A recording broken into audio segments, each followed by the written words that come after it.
Karnal bus stand पर खड़ी 3 roadways बसों में आग लगने की खबर है। रात करीब 11:30 बजे अचानक ये आग भड़क उठी। एक बस पूरी तरह से जलकर राख में तब्दील हो गई। 2 को कम नुकसान पहुंचा है, लेकिन नुकसान पहुंचा है। फायर ब्रिगेड की 4 गाड़ियां वहां पर आग को काबू पाने के लिए कड़ी मशक्कत करती देखी गई।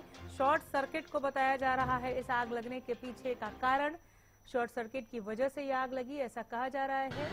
जांच अभी भी जारी है, जांच चल रही है कि शॉर्ट सर्किट की वजह से क्या और क्या वजह है।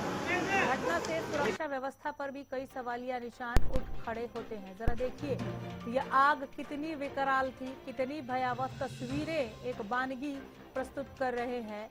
लोग कई मीटर दूर खड़े हैं और देख रहे हैं इस हादसे को। ये डरा देने वाला मंजर है। करनाल से ये तस्वीरें, जहां बसों में भीषण आग लगी। एक बस पूरी तरह से जलकर खाक में तब्दील हो गई। करनाल बस स्टैंड पर 3 रोडवेज की ये बसें जिसमें आग लगी। 2 बसों में कम नुकसान पहुंचा है, लेकिन नुकसान पहुंचा है। घटना से सुरक्षा व्यवस्था को लेकर भी अब सवाल उठने लगे हैं। आपको बता दें कि फायर ब्रिगेड की 4 गाड़ियों ने आग पर कड़ी मशक्कत के बाद काबू पाया। रात करीब 11:30 बजे के बाद ये आग अचानक से भड़क उठी। क्या वक्त रहते इस हादसे को रोका जा सकता था, ये एक बड़ा सवाल है। शॉर्ट सर्किट अगर वजह है तो इसे लेकर जांच की जा सकती है, लेकिन क्या कुछ और वजहें भी रही? पुलिस इस एंगल से भी इस मामले की तफ्तीश कर रही है।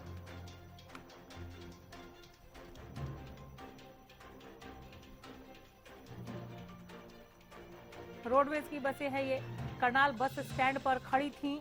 अचानक धुंधु करके जलने लगी और उसके बाद की ये तस्वीरें, गगनचुंबी लपटें आप देख सकते हैं। उससे ज्यादा धुआं आसपास के लोगों को डरा गया कि ये हुआ क्या है।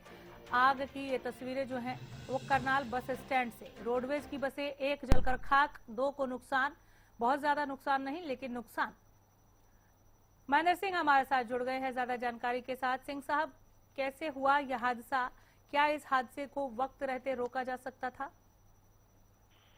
बिल्कुल अनामिका, देखिए कल बीती देर रात की एक घटना है जब करनाल के बस समय अचानक जो है में आग लग गई है।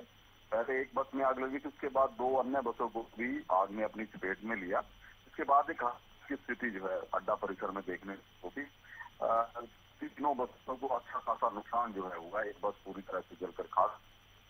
अभी तक जो जानकारी दी है शॉर्ट सर्किट के कारण बताया जा रहा है कि आगजनी की घटना हुई है, लेकिन कई तरह के सवाल जरूर खड़े करते हैं क्योंकि जिस तरह से सरकारी अफसर है, यहाँ पर सुरक्षा कर्मी भी हैं, स्टाफ भी होता है, उसके बावजूद ऐसी घटना होना और समय रहते कोई कार्रवाई ना होना कई तरह के सवाल खड़े करता है कि आखिर जहाँ पर बसें खड़ी की जाती है वहाँ की सुरक्षा किसके हवाले है।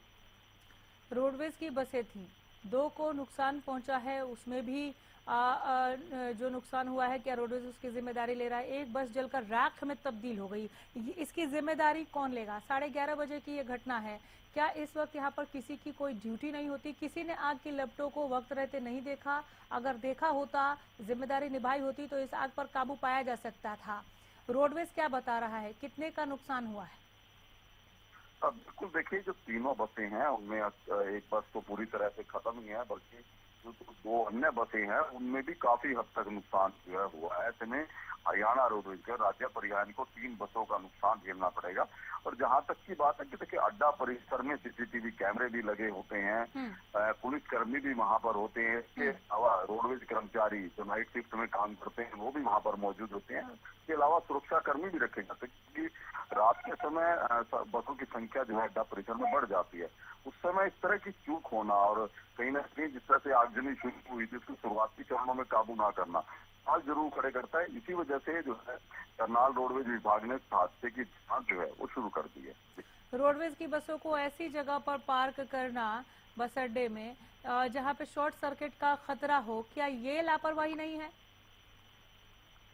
बिल्कुल, देखिए ये घटना है तो कई तरह के सवाल तो जरूर अनामिका खड़े कर रही है कि आखिर जब अड्डा परिसर के अंदर ही सुरक्षित नहीं है, उनकी सेफ्टी पर ध्यान नहीं दिया जा रहा, तो आखिर जो व्यवस्थाएं वहां पर रखी गई हैं, जो अधिकारी हैं, जो कर्मचारी हैं, जिनकी जिम्मेवारी है, वो कहाँ पर थे, क्योंकि देखिए बाहर सड़क पर खड़ी हो, वहां पर किसी तरह का हादसा हो तो कई तरह के कारण हो सकते हैं, लेकिन अड्डा परिसर के अंदर इस तरह की घटना होना तो कहीं ना कहीं सीधे रूप से लापरवाही है रोडवेज कर्मचारियों की, रोडवेज विभाग की, कि आखिर उन्होंने बस की सुरक्षा को लेकर इतनी गंभीरता क्यों नहीं दिखाई।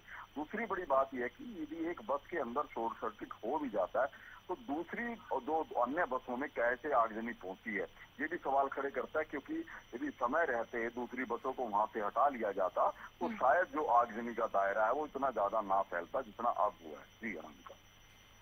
तो जो प्रथम दृष्टया इन तस्वीरों को देखकर प्रतीत होता है वो ये कि लापरवाही हुई है। क्या विभाग इसकी जिम्मेदारी लेता है तो क्या एक्शन लेता है या मामले की लीपापोती कर दी जाती है, ये जानने के लिए मैं जरूर लौटूंगी। फिलहाल बहुत शुक्रिया महेंद्र इस तमाम जानकारी के लिए।